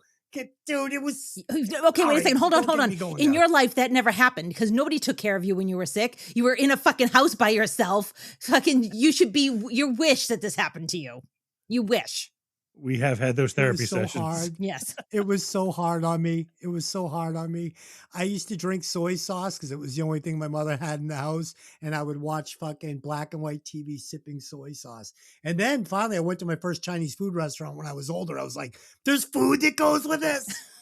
So I'm going to get right to the point here. All of this sucks from the scream of ultimate suffering because, again, if you're going to do this fucking scream, and they do this so many times in the movie where they go right to the edge of this slapstick comedy and then they just don't do it. Like, give me fucking like people halfway around the world, like fucking an indigenous tribe, like looking up when the scream happens. Like, I want this scream to go around the world. I want to get a hard laugh out of this. You know, it goes through a fucking church and all the nuns see. I want it everywhere. I want to see people in fucking China eating rice and looking up as the scream goes through the air. But we don't get any of that here. It alerts Inigo to Wesley's location, right? Gets him right to the tree, but he can't find the door. And this tree looks exactly like the tree in fucking Lethal Weapon 4 at Wonderworld, right? So Wesley is going to do this Obi-Wan Kenobi scene where Inigo calls to the Force to guide his lightsaber to the door of the tree, which happens. Again, give me a little outline of fucking Yoda or something. I don't know. Give me something. it's funny that I recognize, but it's not there. Then we get this Miracle Man plan to resurrect Wesley's dead body. What? What? This is turning into 10 pounds of boring shit in a 5-pound sack. They're trying to stuff too much in. There's holes everywhere. I can't wait for it to be over. Then Billy Crystal's performance as it didn't fit in the movie. I was rolling my eyes. I'm like, what is this? It looked like he was peacocking because it didn't match anything else that I'd seen up to that point. Tell me why I'm wrong. I mean, it doesn't match anything, but you're very consistent on how you feel with all of this. So there's that consistency. Yeah, we already fucking covered. I didn't have any food when I was little. It was a problem. And so everyone has to suffer. Everyone has to suffer tonight. It's a shitty childhood. I mean, you have to show the kid was into it. You can't just he complained about it for the first half because there's all the kissing stuff. So you got to show that the kid's into it. So I get why they did that. So you know what would have been better is if instead of casting Fred Savage at 15, they had fucking scripted like a little girl, like Drew, like what's her face? The little girl from fucking Poltergeist. Like, give me a fucking 7-year-old girl. Grandpa's little girl. She's still naive to the world. She's not playing big boy video games. And she hears the fairy tale and it touches her little undeveloped brain properly. And she goes, Grandpa, come back, read story again tomorrow. Yeah. And then maybe I get a little Well, he knows all about undeveloped brains, so. It's very funny. It's very funny. Kick a man when he's down. This kid that, yes, he plays video games. Yes, he's at that point in his life where this is like a dumb kid's story. But he's also now maybe he's feeling nostalgic and maybe he's feeling like, oh, this is kind of like, okay, maybe I'm not like, I don't think he's 15. I think he's more like 10, 12. But like, no way. Maybe it's that like it's showing him going back into that like fairy tale dream, like when he was 5 and 6. That's what the story is trying to do, is like it's a very lighthearted, it's a cute little movie. Like that's really just like what it is. This kid is at the age where he's got a Playboy under his mattress and he just wants his grandfather to leave. That's where this is at. Tony, come on. He was 10 when they filmed the movie, just so you know. Still too old for this story to matter, to be relevant. He doesn't want to hear it again the next day. Tony, come on, talk about it, but pump this up, this section. The scream of terror, the resurrection. There's so much to talk about. There is. It's an uphill battle with you because no matter what I say, you're not going to like it. And again, I've given up on trying to convince you that it's good. At this point, I want to at least give the movie the credit that it deserves and has had for 20, 30 years now. And everybody, there you go. 40. I've lost track of how old I am. Shit. There you go. You're on the right trail. Keep going. I'll get there eventually. It's just everything about this movie works. The pacing of it to me, I'm never bored. The pacing works. The characterizations work. The acting works. Everything about it gives you the feeling of when you were younger and your parents would give you a bedtime story. That's what he was going for. Yeah, it's a longer story. It's a longer movie, so they had to make it a kid sick in bed all day on a Saturday. I get it. I love the fact that he is a boy. He's a 10-year-old boy playing fucking Atari. Actually, that was ColecoVision. But he was playing the video games, and he was annoyed that his grandfather's here. He's like, oh, why is he here? He always pinches my cheek. Pain in the ass. Like, I don't want to deal with this. And the fact that he didn't want the story to be read, he was kind of negative towards it. He was being polite, being what he had to do to be the good kid. But now he's invested because it's a good story. It has the characters that he likes. It has the swashbuckling. It has the giant. It has everything that a 10-year-old remembers liking when you're 10. And you know what? Me at 56, I'm remembering when I got that. I remember when I loved these silly little things. Now I'm jaded. I'm miserable. I'm angry. Nothing makes me feel good. You know what makes me feel good? Watching this movie again. Because I did tear up last night watching it. Because one, the nostalgia that it gives me, and two, the nostalgia of remembering when I saw it when I was 17 in the theater, sitting there going, this was my childhood. This was my family. This was my Aunt Pat sitting there telling me stories when I would sleep over her house on the weekends. It was beautiful. It literally brought me back I'm so to my jealous. childhood. I'm so jealous. I'm so jealous. And that's what I'm saying. I said, 20 minutes ago, I'm really sorry that this didn't work for you, because this is one of the most perfect movies ever, because it's not offensive. It's not slapstick. It takes what it gives you, delivers it seriously. There are tongue-in-cheek moments. There are winks and nods to the audience, but it really tries to deliver a kid's action movie, a kid's fairy tale. Raiders of the Lost Ark action movie, but a little too mature for a 10-year-old, for a grandfather to read a story like that. Granted, 1930s, 1940s serials, that's what they did. So I mean, in this, they're going for the story time. They're going for the bedtime story, and this was exactly what you needed. It had the princess, it had it had the king, it had the pirates, it had the giants. Like they said, it's got everything you want. And the acting, and I'm sorry, Billy Crystal scene, you're right. It's completely out of left field, and that's what makes it work. You got so used to the way things are going to go, you think you know where it's going to go, and then there's the scene that, I'm sorry, is one of the funniest scenes and the most quoted scene in my life. I'm not a witch, I'm your wife. Liar, liar. It's like, he's only mostly dead. Oh, to believe. And these are phrases I can easily say. I use at least one a week, and she hates it. With good reason. They're terrible. No. Yeah, we didn't have story time in the hood. We fell asleep to gunfire. When I was 11, my dad took me to see Blade Runner and Saturday Night Fever. Those were the bedtime stories I was fucking going to sleep to. That explains a lot. Anyway, to get back to it, the Billy Crystal scene is just, in my opinion, hysterical. You know, the story is epic in the sense that they had to replace Cary Elwes on the table with the dummy that Andre the Giant was carrying around, because he kept breaking too many times on the table and ruining shots. Rob Reiner had to leave the set and watch remotely on a monitor because he kept breaking and laughing too much, because Billy Crystal ad-libbed almost the entire thing and was making everyone on set like lose it. Carol Kane and him were just perfect. I didn't laugh. I couldn't. Again, could I figure out someone else who could make it work? Yeah, but they will always be that Miracle Max and his wife. I love Carol Kane. I love them. everything. I love everything she does. I love her. Seriously.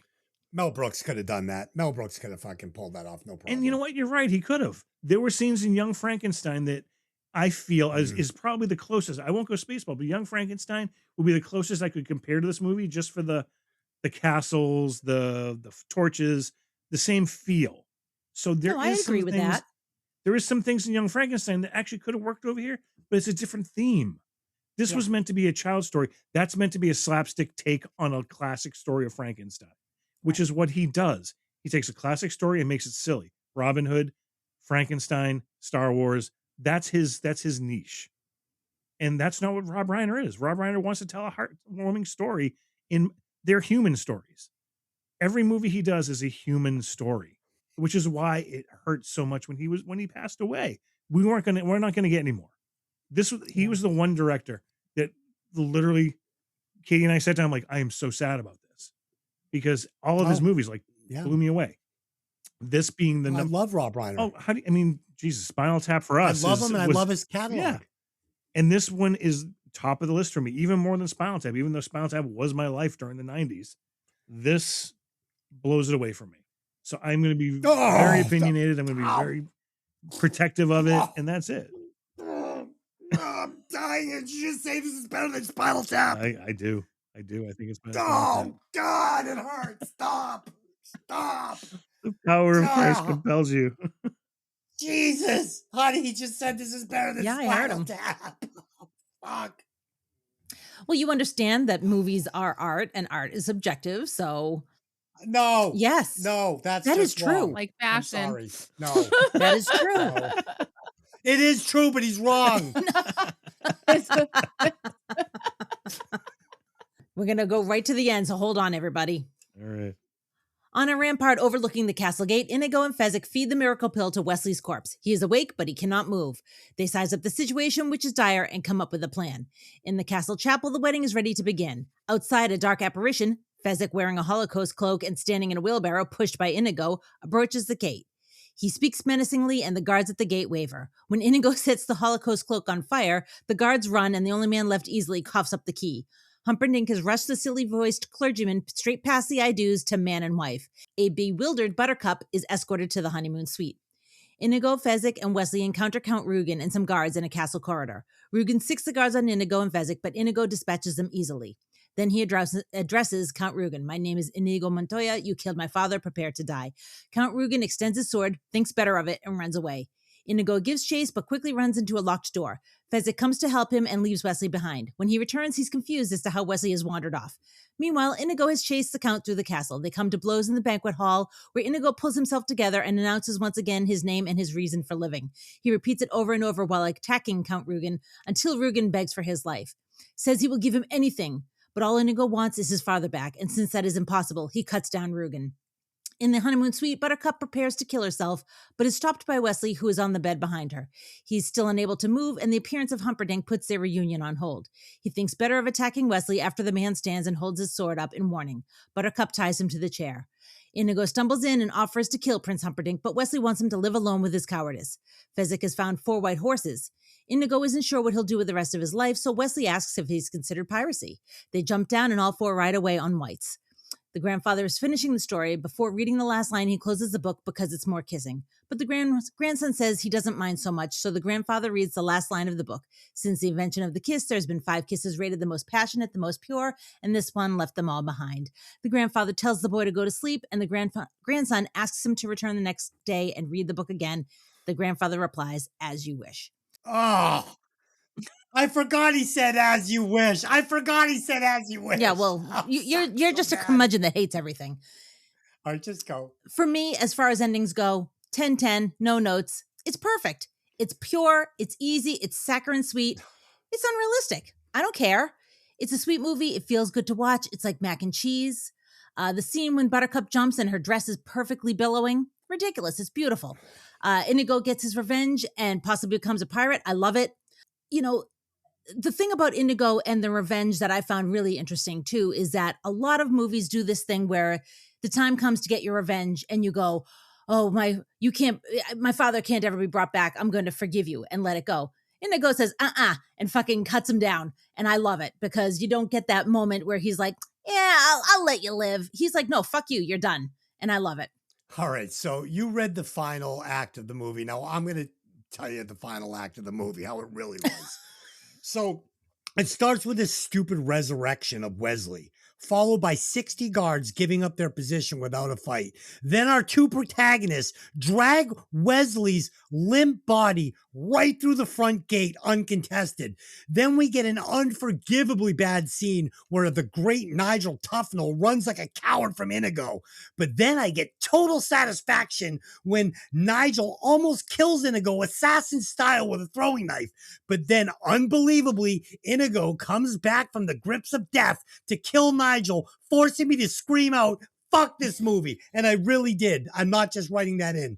And then when I thought this couldn't suck anymore, the king, who is now operating without any guards at all, is captured by a crippled Wesley and his stupid girlfriend. And finally, we get this uninspired final kiss between Wesley and Buttercup right before Kevin Arnold asks Columbo to come back in the morning and read this unbearably boring story again. And I actually wrote this, are you guys fucking with me, right? You're fucking with me. Is this where the punchline comes in and you're all like, I made you watch it. This movie sucks. And we all agree, right?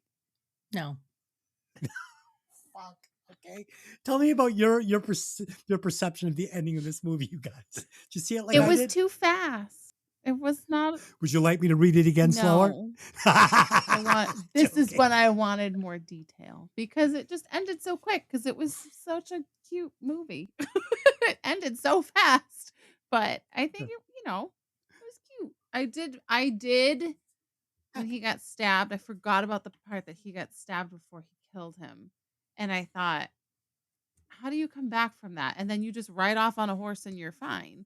Like to Paris. Like, and I feel like I've seen so many movies where like they get stabbed and somebody has to fix them and help them and all of that, and that like didn't happen. So I was like, oh, I guess he's just okay. All right, movie magic, we're good. Move on. Like that's what it is. Yeah, they're like the three amigos. They're gonna ride to Paris on 4 white stallions. Like, what the what? What? Paint me like a French girl, Jack. Tony, end of the movie. Talk it up It's for the fans. I will say, in Yeah. agreement, it was very quick. Watching it, I'm like, I remember there being longer. Yeah. But no, it wasn't. It was we're in the castle. You do this, you do this, you do this, we're done. But the line, I want my father back, you son of a bitch, could not be delivered better, more perfect, timed. Everything about it was fucking perfect. And I love it. Still, like that's one of those things, every mixtape I kind of had during like the 90s, that soundbite kind of made it in somewhere. I just love that line. It's a good line. The dialogue between Wesley and Humperdinck, when Humperdinck's like, I think you're bluffing.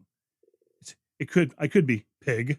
It's like literally his insults to him are written and again delivered so confidently, so perfectly, because he's bullshitting. And you don't know. Nobody knows until he's like, oh, I knew he was bluffing. I knew he was bluffing. Like, nah, yeah, you did. You warthog faced buffoon. Yeah, it's like, I mean, it's funny because a buddy of mine at work and the other day, like we were talking, I was gonna, hey, I got to do Princess Bride this week.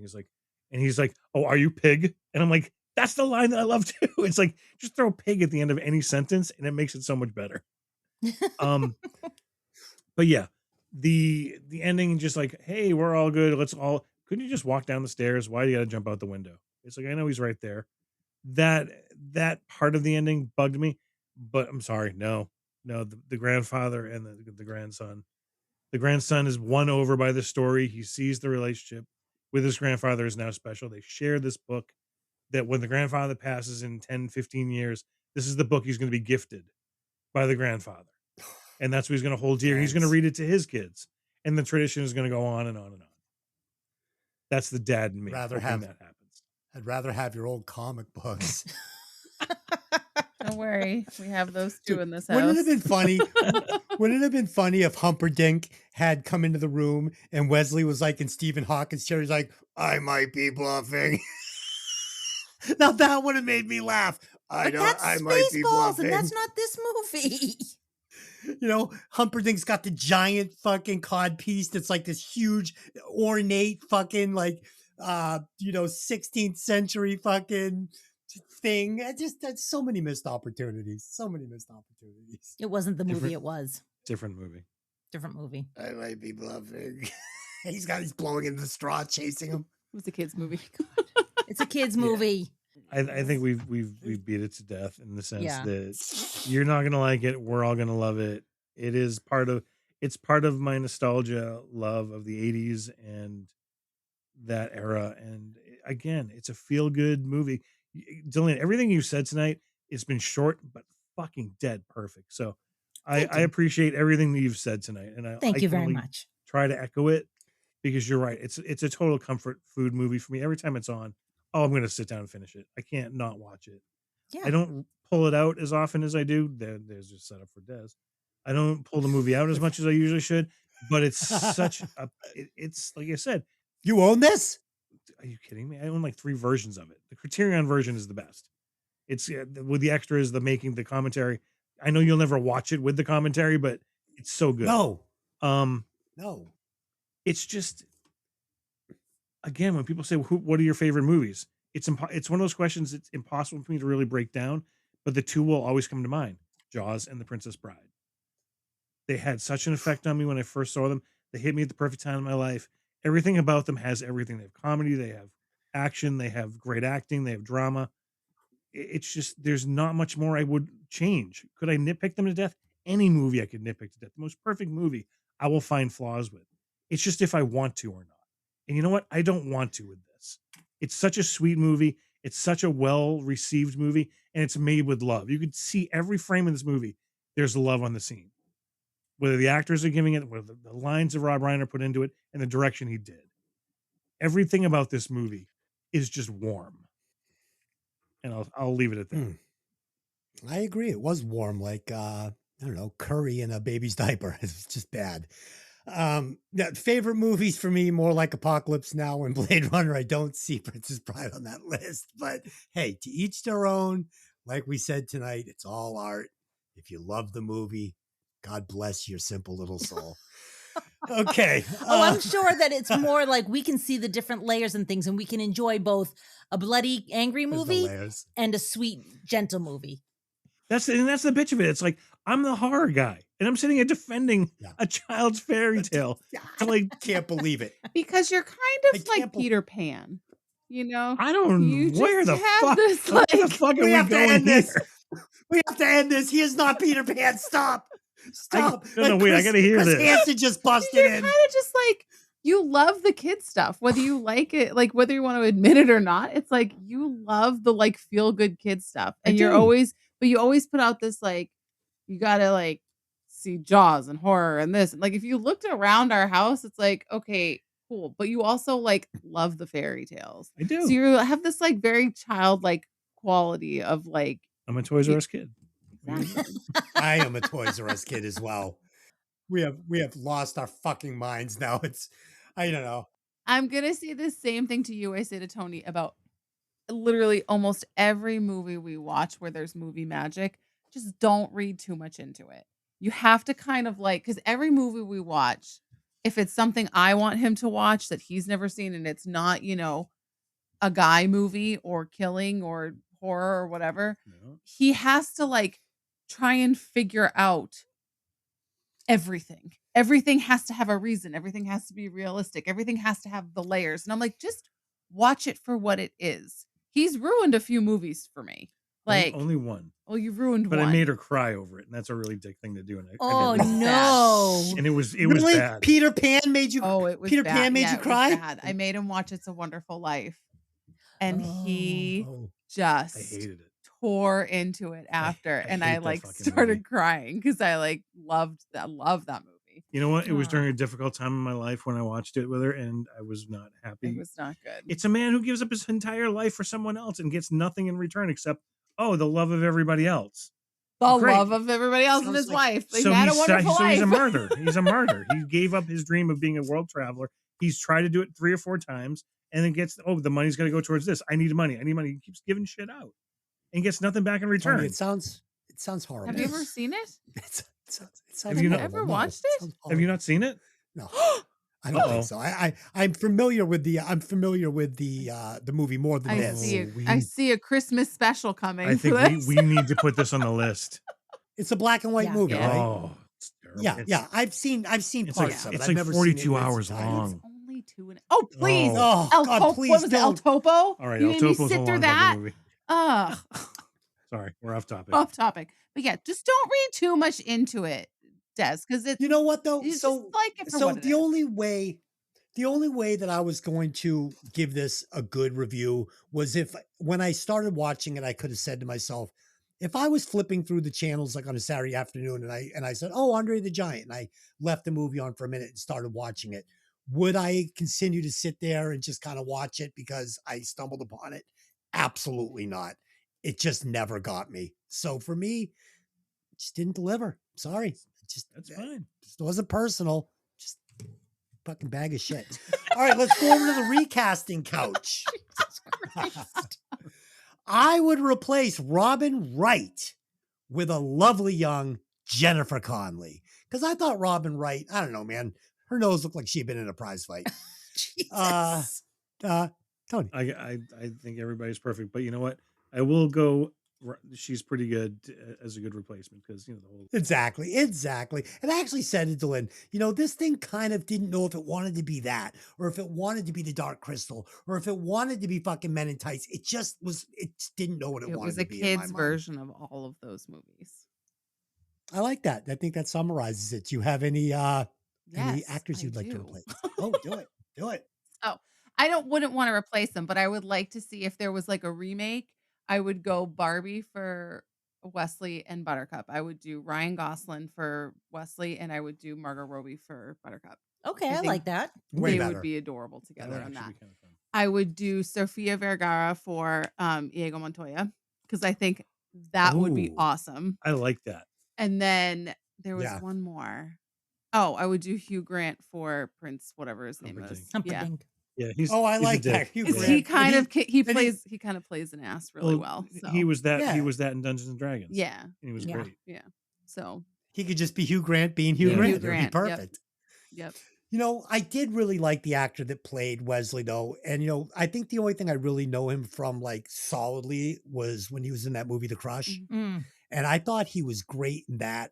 And I thought he was good here. I mean, like you said, these actors are very, very charming, all of them. He's good in Men in It was just Tights. the He's good in material. Kiss the Girls. He's a good He's in actor. Saw. He's in the original Saw. He Oh, is. that's right. So this is mostly for Tony because I don't know if everybody else will know these actors, but I recast the entire movie using Marvel actors. So all of these actors have been in a Marvel movie. So for Wesley, we go with Chris Evans, who was Captain America. Okay. Buttercup, Natalie Portman, who was in the Thor movies. Sure. Inigo, Tom Hiddleston, who's Loki. Oh. Fezzik is played by Mark Ruffalo as the Hulk. I like it. That's fine. Love that. That's great. Vizzini is Michael Roker, because I think Michael it would be Rooker? funnier. Humperdinck, Benedict Cumberbatch. Yep. Count Rugen, course. Jeff Goldblum. Miracle Max is Paul Rudd. Valerie is Scarlett Johansson. And grandson is Tom Holland. And grandpa is Samuel L. Jackson. Ooh, Nice. that's controversial. It's a different, How do you not it's a do? How do different you not movie. do Robert Downey Jr. at that? Because that's the Spider-Man, Iron Man role. I really thought that him being like, as you wish, motherfucker, would be funny. Yeah. that would make me laugh. That would make me laugh. That's good. As if we'd end the movie like that. Sure. Let's do the Scooby-Doo ending. Good call.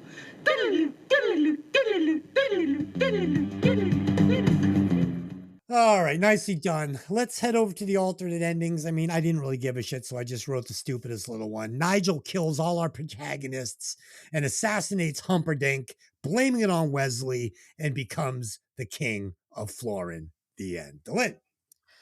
All right, so my alternate ending continues the story more than in changing the end. I'm not changing the end, I'm just continuing it.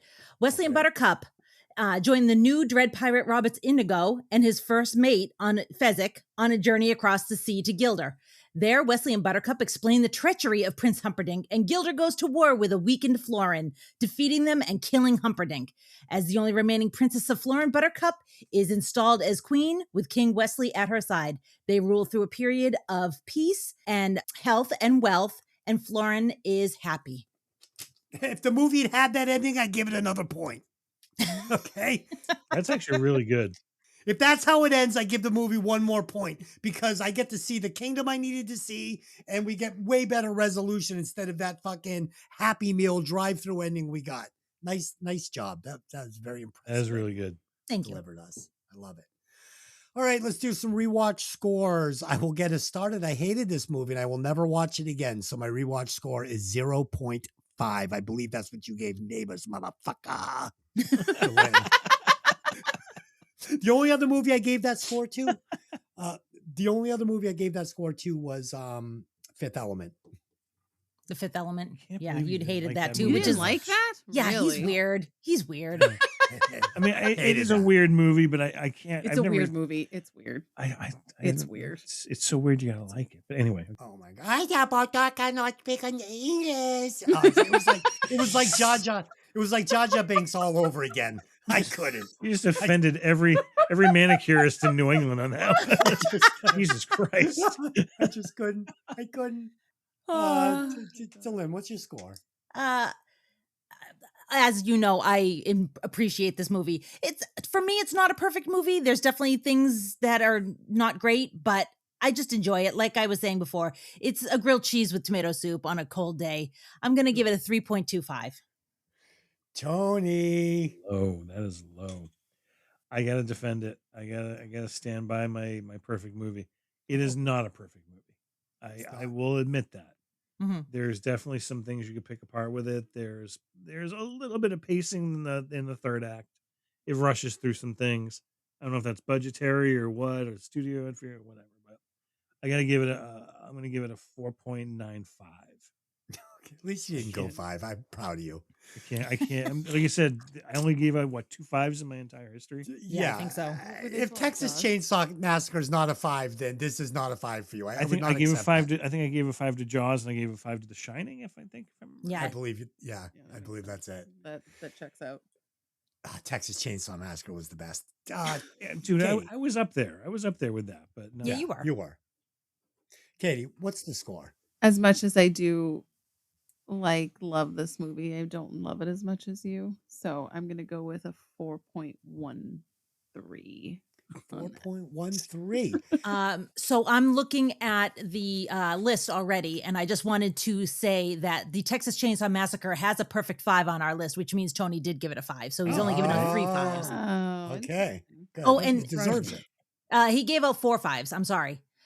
He gave out Jaws, The Shining, Kill Bill Volume 1, and Texas Chainsaw. And Rocky Horror. And Rocky Horror. Kind of had to. Those are good movies. And The Thing. Oh. And The Thing. Yeah. Tony, you whore. Dude, these are the movies that are on constantly in my house. I'm